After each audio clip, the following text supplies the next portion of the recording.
பிரபல ஆங்கில ஊடகமான இந்தியா டுடேவில் நடந்த கருத்து கணிப்பில் 2026 தேர்தலில் தமிழகத்தில் வெற்றி பெறப்போகும் கட்சி எது என்ற கேள்விக்கு டிஎம்கே தான் என்றும், அதோடு இந்தியாவிலேயே பெண்களுக்கு பாதுகாப்பு அதிகம் உள்ள மாநிலம் தமிழகம்தான் என்றும் தரவுகளோடு வெளிப்படுத்தியுள்ளனர். இது பாஜகவினர் இடையே அதிர்ச்சியை ஏற்படுத்தியுள்ளது. Who will win as things stand right now in Kerala and in Tamil Nadu? I think Stalin will get back. DMK UDF. DMK UDF. DMK UDF. For the moment, DMK UDF. Yeah, DMK UDF. DMK UDF. Most of us believe that in Tamil Nadu, the DMK has the edge. தமிழகத்தில் 2026 ஆண்டுக்கான சட்டமன்ற தேர்தல் வருவதற்கு இன்னும் 5 மாதங்களே இருக்கும் நிலையில் தமிழக அரசியல் களம் பரபரப்பாக காணப்படுகிறது. குறிப்பாக பாஜகவானது தமிழகத்தில் எப்படியாவது கால் ஊன்ற வேண்டும் என பல வேலைகளை செய்து கொண்டிருக்கிறது. வட மாநிலங்களில் மக்களை ஜாதி மதத்தால் பிரித்து ஆட்சியை கைப்பற்றி வருவது போல் தமிழகத்தில் நடத்த முடியவில்லை என்றாலும் அதற்கான பணிகளை செய்து கொண்டுதான் இருக்கிறது. குறிப்பாக சமீபத்தில் கூட அமைதி பூங்காவாக இருக்கும் தமிழகத்தை கலவர பூமியாக மாற்ற திருப்பரங்குன்றம் சர்ச்சையை கிளப்பிவிட்டிருந்தனர். ஒற்றுமையாக இருக்கும் இந்து முஸ்லிம்களுக்கு இடையே பிரச்சனையை தொடங்கிவிட்டு அதன் மூலம் அரசியல் செய்து கொண்டிருந்தனர்.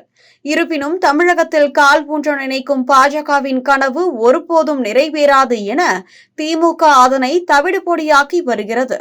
இந்நிலையில்தான் இந்தியா டுடே எடுத்த கருத்து கணிப்பில் திமுக தான் 2026 தேர்தலில் மீண்டும் ஆட்சியை பிடிக்கும் என தகவல் வெளியாகியுள்ளது. மேலும் தமிழகம் வளர்ந்து வரும் மாநிலமாக மாறி வருகிறது. குறிப்பாக தமிழகத்தில் பெண்களுக்கு பாதுகாப்பு அதிகம். இந்தியாவில் எந்த மாநிலங்களிலும் இல்லாத அளவிற்கு பெண்கள் அங்கேதான் பாதுகாப்பாக உணர முடியும்.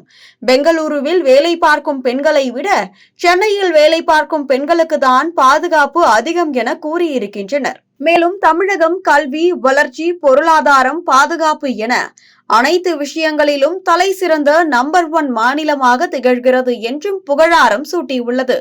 முதல்வர் ஸ்டாலின் தமிழகத்தில் ஆட்சி அமைத்ததிலிருந்தே பெண்களுக்கு, மாணவர்களுக்கு, மாணவிகளுக்கு, ஏழை எளிய மக்களுக்கு என பல எண்ணற்ற நலத்திட்ட உதவிகளை செய்து கொண்டிருக்கிறார்.